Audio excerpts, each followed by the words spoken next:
Back in October, I read Gary's fourth book, Pivot or Die. And then I was convinced that his message would apply to us. I was so convinced that I said, Gary, will you please keynote this ECEF? Fortunately, he accepted. What Gary's about to share from Pivot or Die and during his extended Q&A afterwards is now even more important than ever. What he's about to share is important to us, to our exhibitions and conventions, to our associations, and to our nation. So I'm really, really looking forward to Gary's keynote. Before we welcome Gary to the stage, though, let's get a quick short video about, you guessed it, CES.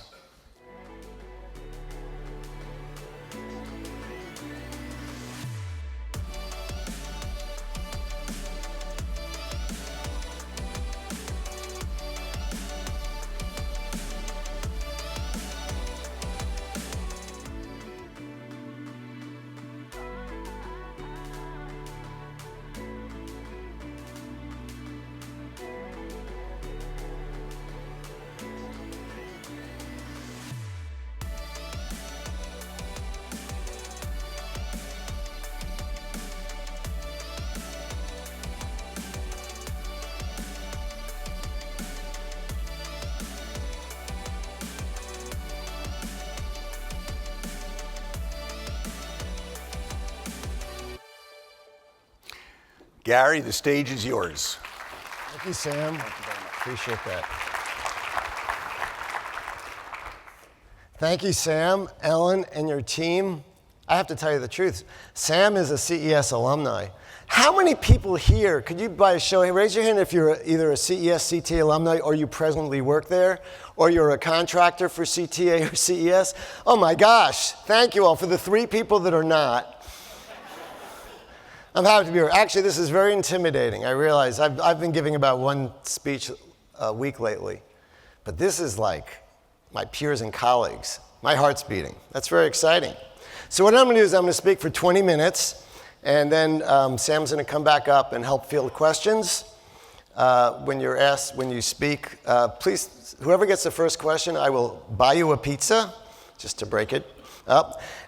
Then there'll be, I'll leave, then there'll be introductions around, which is always fun. There'll be a morning break, and during the morning break, I'll be in the back of the room if you want me to. I'll be happy to sign your book.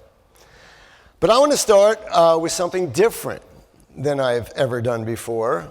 I want to start with a short video, and I want to show this, and just a bit of background before we roll it. A couple of months ago, I spoke at Georgetown Law School, and the person introduced me. It was kind of interesting, and she contacted me last week, and she said, I want to let you know I was a Georgetown Law commencement speaker for the LLM program focused on policy and technology, which was a group of several hundred people. And they chose her to speak. And she's from Zambia, and her name is Bwaya Chisanga, and she's going to talk about something called Kuchalo. In Zambia, we have a phrase, Zambia Kuchalo. It means Zambia to the world. It is a celebration of stepping beyond what we have become accustomed to and then going on to accomplish greatness. But much more than that, it speaks to a readiness, a boldness, and an unwavering spirit to leave an indelible impact wherever we might be. So what she's talking about there to me, and she talked about a little bit more length in the speech, which if you go to Georgetown Law School website, you could watch the whole thing. It's something that I think that many of you can experience or appreciate, because here she is, a representative of a country in Africa. Many of us probably couldn't find it on the map. And she's out there before, the nation's capital, talking before the law school graduating class. And she's talking about an obligation that she feels that she has as a person coming from Zambia here to achieve greatness, because she's representing her culture, her country. And what each of us are doing is we are in this incredibly privileged position. Most of us here overwhelmingly are Americans, which I still think is a privileged position in the sense that we're very lucky to be born here, and then, or emigrated here. And then we are running events. We're running events where we gather people together. And by doing that, we are able, in a position, to influence things. And we have an obligation, and I've seen many of you do that by you appoint charities, you do things for charities, but we also have so many other powers in terms of the conferences we have, the speakers we select, what we do that's new, how we expand our event, how we approach it, how we communicate with our vast constituencies. I mean, in this room alone, you are dealing with millions and millions of people who are also in positions of influence. So I'm not asking you to influence in any way, but to paraphrase a very famous quote, but my father-in-law always gave it to me, to whom much is given, much is expected. We are in a position where we've been given a lot, let's be honest here. And I think we owe something back. And that means you have to be bold, you have to have passion, you have to be willing to make a difference using your event, using your position, and that's something that puts us in an incredibly powerful position where we could do great things. So think about that. I didn't want to start off with something so deep and so profound, but as you gasp your final breaths on earth, just think back. Will you have felt that you have accomplished something to make the earth and life and humanity better? Because you all are in a position to do so. We all lead different things. Many of us heading associations or in leadership positions at associations are really heading an industry or profession. And your constituencies know who you are and you can influence them. And that's why the subtitle of the book in front of you is How Leaders Thrive When Everything Changes. Now this was certainly written at a different time.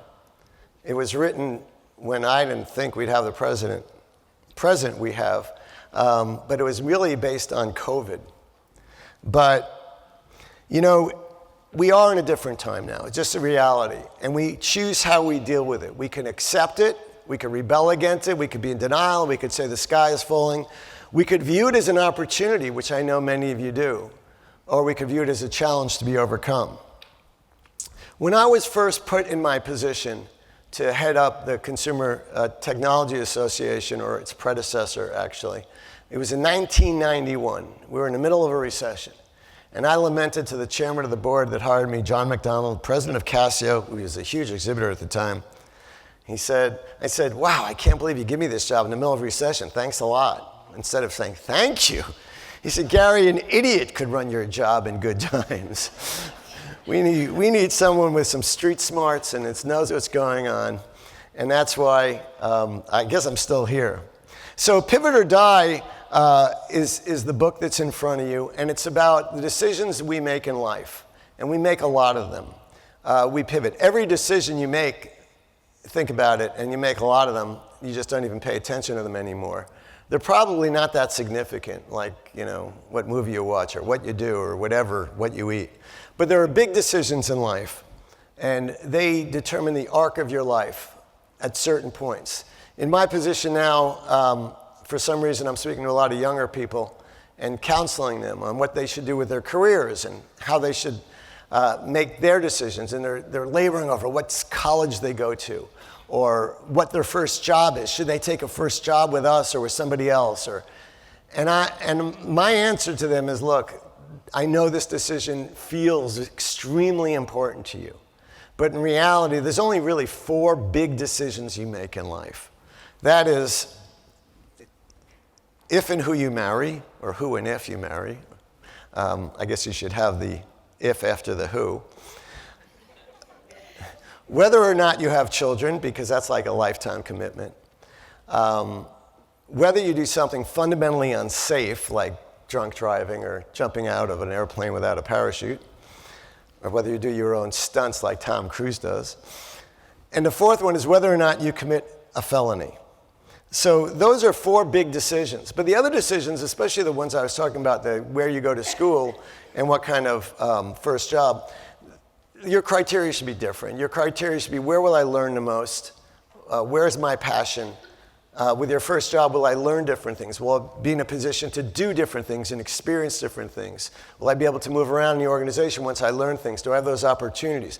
Because my view of life is you really don't even know yourself till you're at least 30. and you know what you like and you know what you do. And the question you should ask is, what is my passion? When I wake up in the morning, what do I look forward to doing? And what do I not look forward to doing? So we're in a world today where we didn't expect a year ago. Who would know that Canada would stop sending people to us? And who would know that we'd have a president that would single-handedly cause that situation? Who would know that we would go to our allies and not be really good friends with them, honestly, and change up the world so quickly? And that's, it's a different world we're in so many different areas. And obviously, I could spend a lot of time just going through where we are. But I think what we should look at is the changes in opportunity. This is a relatively easy group to speak to. A few weeks ago, I spoke before top government, senior executive, career-level people and government contractor CEOs in the same room. That was tough because, the only advice I could give them was, view Doge as an opportunity to clean up the mess, and you know what has to be cleaned up. They don't. But for you, you have the opportunity to make the difference because change is good. And that was my byline when I first got into management, and that's still my byline. I hope I'm not encrusted into my old ways, although some of my staff here may say that. I keep saying, well, that's not how we do it. I try not to say that, and that's the problem when you do get older and have experience. But if it wasn't for change, we wouldn't be in this room.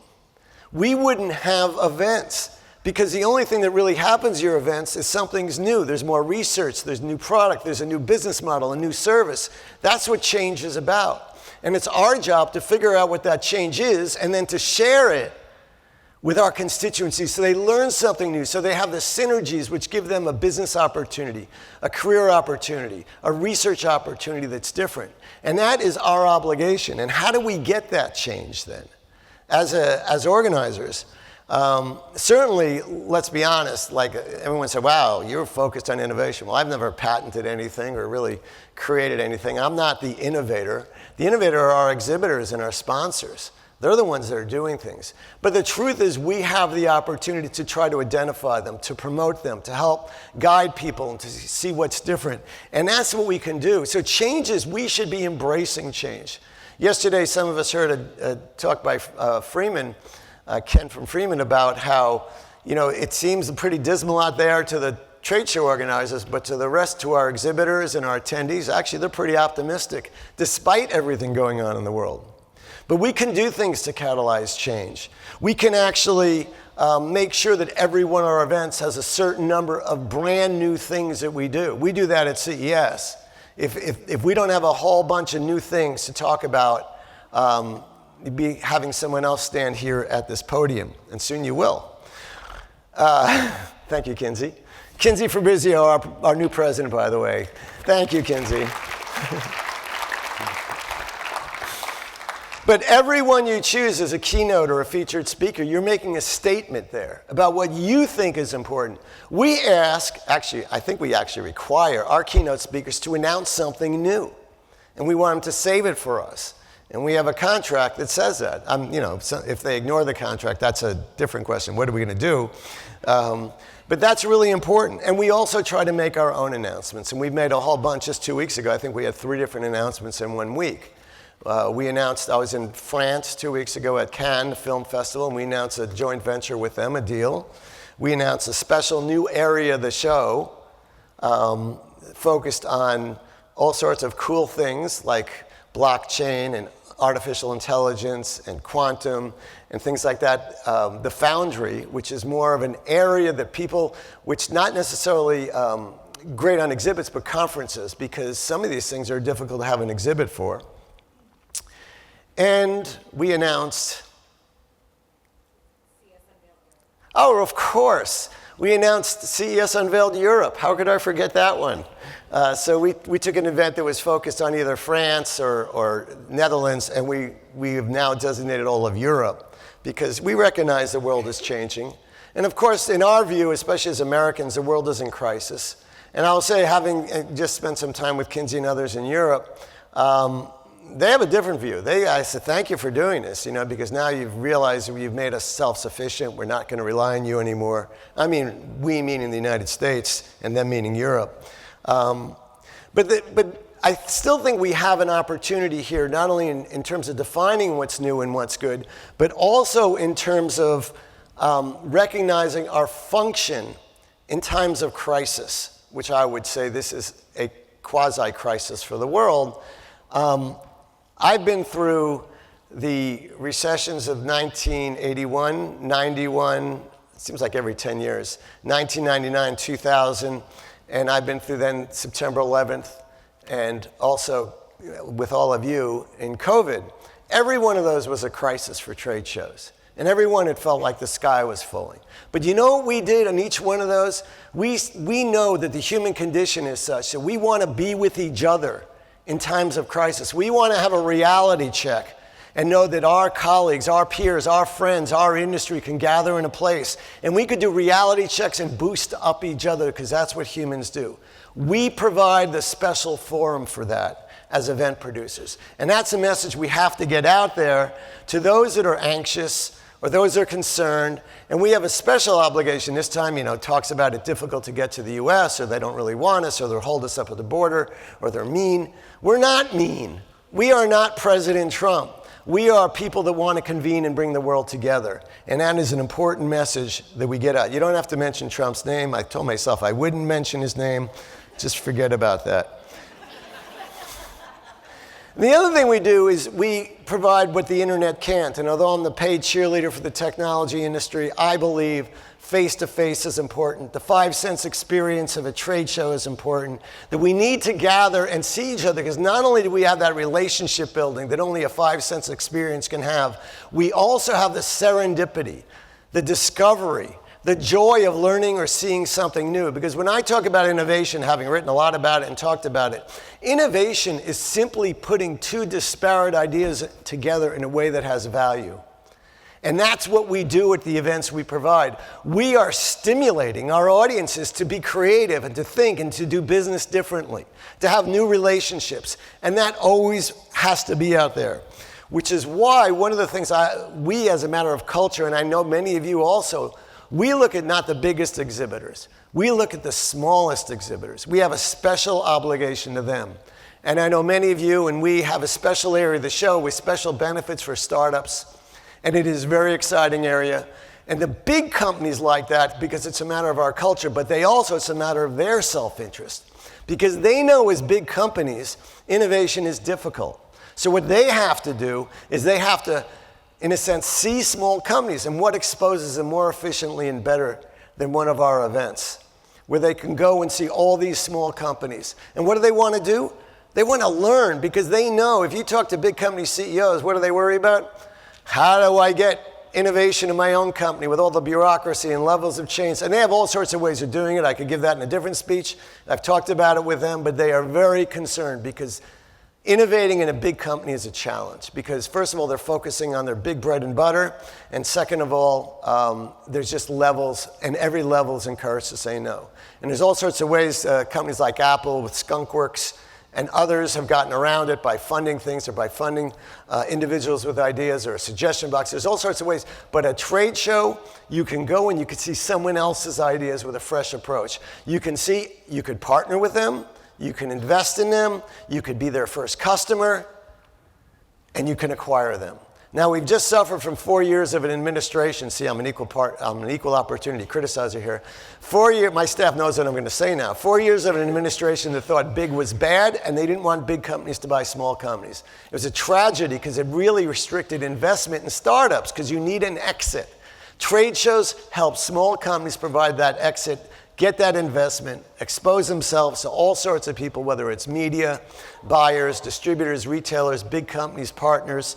That's what they need, and it's really valuable for them. I had a discussion with Bill Gates a couple of decades ago, and he said, thank you to CES and to Comdex for exposing Microsoft to the world. We started out, we were nobody, and now they're Microsoft. And that's true for a lot of the biggest companies in the world. They started off in our events. I mean the collective us and our colleagues around the world. So certainly we're in a difficult time period. Pivot or Die is a book that I hope you will read and enjoy. You could skip past the parts you may think are not that interesting. But it does talk about our experience in part with COVID and the big decisions we had to make. I know some of you in the room did not like the decisions we made. We canceled our physical events 7 months ahead of time when everyone thought, we'd be fine by Easter, or at least by the January when we have CES. And also the even tougher decision was to go forward a year later. When we were ready to go, we sold the space, and for Thanksgiving, we heard about this variation of COVID called Omicron in, I think it was South Africa. But it spread quickly around the world, and within 2 or 3 weeks, some of our biggest exhibitors were announcing that in the interests of the health and safety of our employees and customers, we are pulling out of CES. Want to see something that hurts and have the press snowball that, and even asking us and companies how they could risk their staff. We decided to go forward anyhow. 1 million cases a day, and we went forward. And I talk about in the book how we made that decision and why. And it's sometimes you just have to stand up and lead. And we're leaders. And there was a lot of encouragement I had from the business community, including the U.S. Travel Association, to say thank you for getting us out of this mess where business will go forward. And now I don't see anyone wearing a mask. I mean, we've gotten out of it, we've moved forward. The last thing I want to mention is President Trump and what's going on, and I could answer about it in questions. But the bottom line of it is that if anyone pays attention to the Washington press, our association is one of the few, and I put up the Toy Association there, and I'll make sure I get this out, Tommy Goodwin. Is Tommy here today? Stand up. Tommy, thank you so much for what you've done. I don't throw a lot of praise at people, but you've done and stood up on tariffs and stood up for the industry and been so effective. God bless you. You're an industry resource. I also want to recognize the Toy Association for also standing up. But I got to say, it's lonely being a head of an association. Our job as the head of our associations is to stand up for our members so they don't have to. And there's been a paucity, which means an absence, of association leadership willing to stand up. Somehow everyone thinks if we're just nice to the current occupant of the White House, everything will be fine. We don't even want to raise our issues with them. We just want to be nice, and somehow he'll look upon us. That's not how it works, folks. I mean, you could study the guy. He wrote a book, which will help you understand him. There was a time early on when he was first elected, the first time I was told I was being considered in the short list for a cabinet post, and I read his books. Everyone knows about The Art of the Deal. He has another book whose name always eludes me. Carolyn, where are you? You're going to tell me the name of the book. No? No one remembers it? See? No one else has read it either. But its book is something like the Great Big Thing, or something like that. And it's really about don't go for the singles. Don't get a base on balls. Go for the fence. Go for the big idea. And that's what he is always doing. Like him or hate him, he is trying to make a difference in the world in a very, very big way as to what he thinks is best. I don't want to talk about his Bitcoin operation or all the other things he's doing, but we are in a different environment. So I want to end right now. I want to urge you to be bold, be passionate, and appreciate what you have, and ask yourself, what is your coup cello? How are you using your power to do something different, to star, to help your industry, your profession, your occupation? What are you doing to make the world better, to stand up for the principles that you believe in? And I want to close by doing one more thing. If you'll let me take back control of the screen. That's me. In case you forget, that's my Twitter address. I was trying to show the picture of what we're doing at the airport. Oops. Okay. Anyway, we have these great big, there it is, someone else could take over. That's what we have at National Airport now. And it's basically, we're trying to talk about the value of trade, because I have an economics degree, and I even wrote my thesis on non-tariff barriers to trade. And I believe my whole career and our organization believes that trade is great for mankind, that it helps out everyone in the world and raises them. It creates millions of jobs around the world. And unless we're talking about national security, all these tariffs, it would be best for everyone in the world if they just went away. And if anyone wants to read what I've written, I'm on LinkedIn. Just about every week I've written something. And I try to always respect the president and give him a way out. And he could have his own Mount Rushmore as far as I'm concerned if he goes to zero tariffs. So having said that, Sam, you're up. And as Sam will say it, please give us your name and your affiliation. And make it a question, not a lengthy statement, because I've already done that today. All right, thank you very much. Thank you very much. Okay, there's 3 of us here with microphones. Who wants to ask the first question? Here we go. Denise gets a free pizza. No, that's Mom. You owe me $1. Oh, Stephanie, sorry. I owe her $1. But okay, yeah, I'll take $1. Okay. It's cheaper than a pizza. A lot cheaper. In the book, you talk about a lot of leaders who overcame, they had an idea and it didn't work out and they were able to, quote unquote, pivot, which I'm sorry, I still can't say that word very well after COVID. But could you talk about maybe one of your favorite stories from the book in terms of leadership and they came out way differently than they expected, but it was definitely a success? Thank you, and thank you for writing the first review of the book. Every author loves that first review, especially if it's positive, which yours was. So I talk about different types of pivots, a failure pivot, a startup pivot, a couple different types of pivot. And a lot of things is when you make a mistake, and thank God we live in the US, where making mistakes in business is actually a sign of experience, not a sign of failure, as it is in almost every other country except perhaps Canada and Israel. You come back. And there's so many examples of that, I'm not sure where to begin, but the Ring camera is a great example. It didn't work, it was horrible, they were about to go under, and they figured out a way of using it for security. They were on Shark Tank. But there's so many others. There's some companies which continuously reinvent themselves. I used to give an example of Motorola, I don't anymore. I started giving an example of IBM.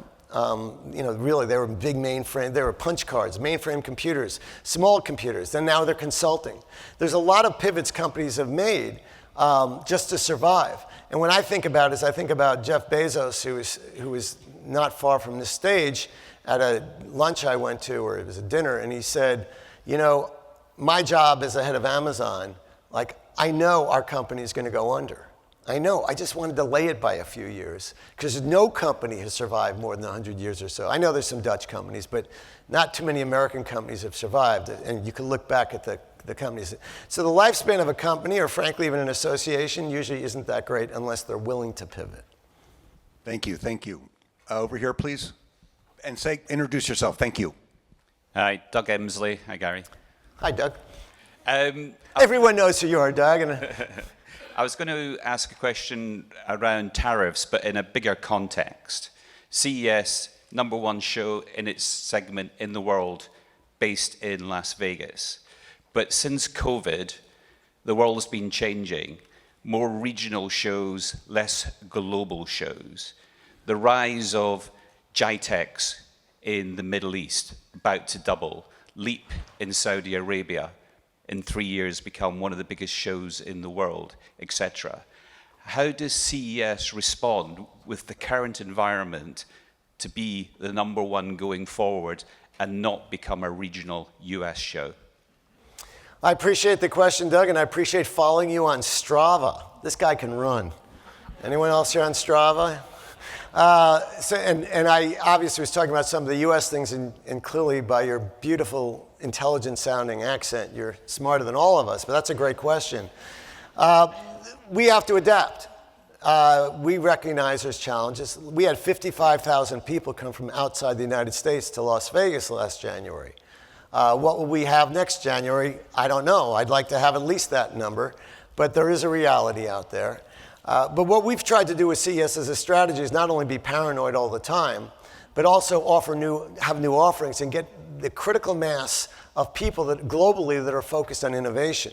And at this point, we have great indicators for CES going forward, but but I am paranoid. I'm not going to lie and say I don't think of some of the things, and we talk about it, and we talk about what we could do differently to give our international attendees the comfort that they need to come to the US for our show. But we've also obviously renamed our event in Europe, and we'll be doing other things. But, you know, there are always going to be new shows. There's always going to be new opportunities. There's going to be new money centers around the world.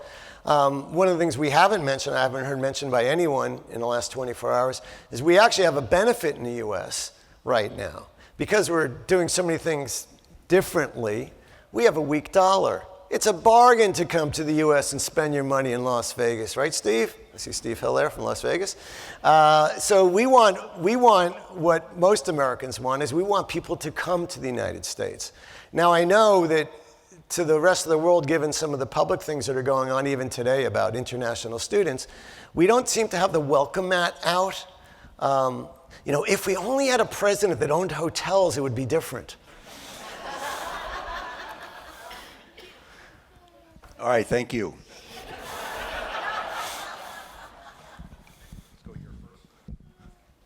Hi, Gary. Hervé Zedke with Emerald. Oh, great. Question for you around... You guys circling me?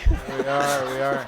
Question for you around AI. Europe has a stance on regulating AI. The U.S. is not quite there yet.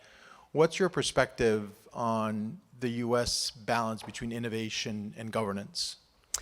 I appreciate that question, and I've testified on that question, and I've spoken to the Europeans about that question. The challenge I think Europe faces, especially compared to the US and China, is they are heavily focused on regulation. It's almost their export. You know, we create innovators, they create rules. That's what they're great at. And they're starting to recognize that. The former head of Italy, head of the EU, has written a paper, Mario Biaggi, and he talks about that we are behind in Europe because we regulate way too much. And regulation, by the way, doesn't kill the big companies. It kills the startups and smaller companies that can't afford to do it. The other thing about China, which we haven't mentioned, is that China is actually doing well in AI because they have no privacy. They have a medical department that has $1.4 billion records in it, and they have a record of everyone. They could use that data in incredible ways to figure out, from a health perspective, what works and what doesn't. And because everything about AI is the data that you can get in there. So you have China, no privacy, all data. Europe, a lot of rules, difficult, a lot of privacy. Goldilocks and the three bears. We want that porridge just right. We want to balance the two, and we're starting to see that. We're pushing very hard to get through Congress legislation, which is in the big, beautiful bill, would basically say that all state legislation on AI is blocked for 10 years. We need one national approach. That's what the US is good at. And we need to make sure that startups can get engaged on any of these areas, because startups are the lifeblood of our economy. We don't view them that way. We wonder about them, and obviously most startups fail. But the reality is we need startups. And it's a culture at our association. We have all the big companies as members, but they understand because I keep, as does other staff in Kinsey, we keep telling them that startups are so important for our future. And they believe it. I mean, that's how they grow. So yeah, AI is really important. It is the future. It's going to change the world in 1,000 different ways, and we can't screw it up. And that means that all the great things are going to happen in healthcare, agriculture, food. We partnered with the United Nations, and we're promoting the fundamental human securities, which is access to clean air, clean water, food, healthcare. And at our request, a year and a half ago, they added access to technology as a fundamental human security. And it's a great thing for the world, but it raises other issues. I've talked to a couple of you about the issue of energy. We introduced that at our show. We need energy for AI. We need energy for quantum computing. We need energy for electric cars. We need energy for all sorts of things, and we don't have it. So there's a lot of opportunity there. Thank you. Hey, Gary. Rich Scarfo. Oh, an alum. An alum. President of Health. So my question's a little bit different. I've had the pleasure of meeting your wife a few times at CES. And for those of you who don't know, she's a very accomplished doctor focused on advancements in retinal disease. So what do you think the impact of canceling research grants and reduced funding at institutions like NIH and ARPA-H will have both on the US in terms of attracting talent, but also the impact longer term? Well, that's a great question. I was thinking about it this morning, and I didn't have a conclusion, to be honest. But thank you for the nice comments about my wife. Yeah, all my success is due to her and the great CTA staff. So having said that, I will, she does a lot of original research, and she does not get grants. In fact, we spend money out of our own pocket to do it. So I don't have a great feeling. I do know that a lot of the research, even the peer-reviewed research, is like variations on a theme. A lot of it is funded by drug companies. I don't want to upset anyone here with interest that way, but it's a lot of drug companies doing variations on their own theme to extend and preserve their patents. And I think there's some real serious challenges in the present US healthcare system which do not favor innovation. It does not favor new approaches. It does not favor, and doctors are, I've spoken at a lot of doctor conferences and attended them, they're very hesitant to do anything new. And our system encourages maximum billing for doctors. So we have a major fundamental problem with healthcare. How that ties into the research, and I'm sure a lot of good research, which will change the world, is going to be cut, but also a lot of research which is not. I just don't have the confidence in the system as it exists today to say this is the worst thing in the world. It's definitely bad for some things, but it's like how I view recessions. If you look at recessions, you could say they're really bad, they're terrible, we lose business, our sales team, how do you compensate them, what do you do? But recessions are cleansing. They're part of the capitalist system, which makes us all better, and we compete more. It's like, it would be great not to have competition, but we have competition. Everybody has competition. It makes us all better. So I don't think it's the end of the world. I think that Bill Gates has made a commitment now to step up his accelerated giving and a lot of the things he do. He's like the #1 donator in the world to healthcare causes, and maybe others will step up. But I like the fact that there's different processes. I remember talking to Sheldon Adelson before he died, and he talked about how he's funding medical research for what he had. But there's a lot of that goes on. I'm on the board with Michael Milliken. He did it for prostate cancer. I'm on the board of the Focused Ultrasound Foundation with John Grisham and others. And let me tell you, there's a great technology. It's 300 locations around the world, FDA approved for a variety of maladies as an alternative to chemo, radiation, and surgery. And the biggest thing is to get doctors to change what they're doing. I mean, it cures nervous tremor in a 2-hour outpatient. It's an outpatient procedure. And there's all these things that my wife focuses on. I don't want to go on in this, but I'll stop because I'm getting emotion from Sam. In the US, we don't consider the patient. We don't consider how many times they have to go back and forth. We don't consider the treatments, the discomfort, the caregivers, the cost of these continuous models of continuous injections of drugs. If we considered some of these things, I'd be more excited about the research if they had these are goals rather than just safety and efficacy. And efficacy is if you combine it with an existing drug, all of a sudden it's efficacious. Thank you very much, Sam. Thank you.